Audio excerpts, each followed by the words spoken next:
ბორჯომში სანატორიუმ ლიკანის მესამე კორპუსში 124-მდე აფხაზეთიდან დევნილი 20 წელია გაუსაძლის პირობებში ცხოვრობს. დევნილები აცხადებენ, რომ სამუშაო არ აქვთ. თავის რჩენის ერთადერთი წყარო პენსია ან სახელმწიფოს მხრიდან დანიშნული 22 ლარიანი შემწეობაა. თითოეული დევნილი 12 კვადრატულ მეტრ ფართშია შესახლებული. კორპუსში სხვა პრობლემებთან ერთად მოუწესრიგებელია საკანალიზაციო სისტემა და ელექტროგაყვანილობა. დევნილები ლტოლითა და განსახლების სამინისტროს უყურადღებობაში ადანაშაულებენ. გვარების ამბავი საერთოდ არაფერი მოვლენ, გადაიღებენ, გააშუქებენ და всё. ხან ერთმანეთს დავეხმარებით, სული რო არ მოგძურეს ერთმანეთს. დავეხმარებით მეზობლები იქით, ან თუ ვინმეს რამე ეკნა და 22 ლარით ვარსებობთ. გაწვიმების ეს შენობის მოუწესრიგებელი სახურავიდან წყალი ჩამოდის, სარდაფიკი საყოფაცხოვრებო ნარჩენებს ვერ იტევს, რამაც ხელი შეუწყო მხნელების მომრავლებას.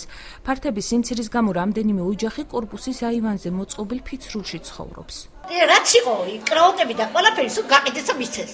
ხალხი აი ხო ხედავ რა წევათ სახურაში 20 მიშიღა და ერთ ოთახიაში ვარ, ერთ კრაუტზე ვარ საწოლებიჭი. დასხალი წყალი ჩვენ არა გვაქვს. ალახიან წყალსვათ ხანა ჭმარო იქნება. არავითარი დახმარება ჩვენთვის არ არის, არაფერი არ კეთება ჩვენთვის. გარემოდონ, დაგვიკანონონ, ან რაღაცა გააკეთონ საცხმაკიდებულებმა. მოდიან პანამა ის არჩევნები რო იქნება. არც ხმას არ მიცე. სანატორიუმ ლიკანი მიმდინარე წლის დასაწყისში შეპესე რაიმონდზე გასხვის და ინვესტორს აღნიშნული კორპუსის რეაბილიტაცია უნდა დაეწყო და დევნილები შესაბამისი ფართით უნდა დაეკმაყოფილებინა, თუმცა საკითხი ამ ეტაპზე შეჩერებულია.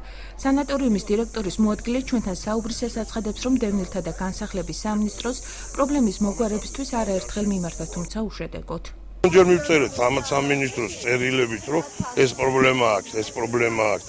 მაგრამ არავინ არ იყო არც მაშინ ყურად და არც ეხლა და პრეტენზიები მე მესმის ამათი, მაგრამ მე რა შუეშია. წლის ბოლომდე ხაშურსა და ბორჯომში რეაბილიტირებულ შენობებში აფხაზეთიდან დევნილ მოსახლეობას საცხოვრებელი ფართები გადაეცემა. აცხადებს მაცნესთან სატელეფონო საუბრისას დევნილთა და განსახლების სამინისტროს საზოგადოებასთან და მასმედიასთან ურთიერთობის სამსახურის უფროსი ეკატერინე გულუა.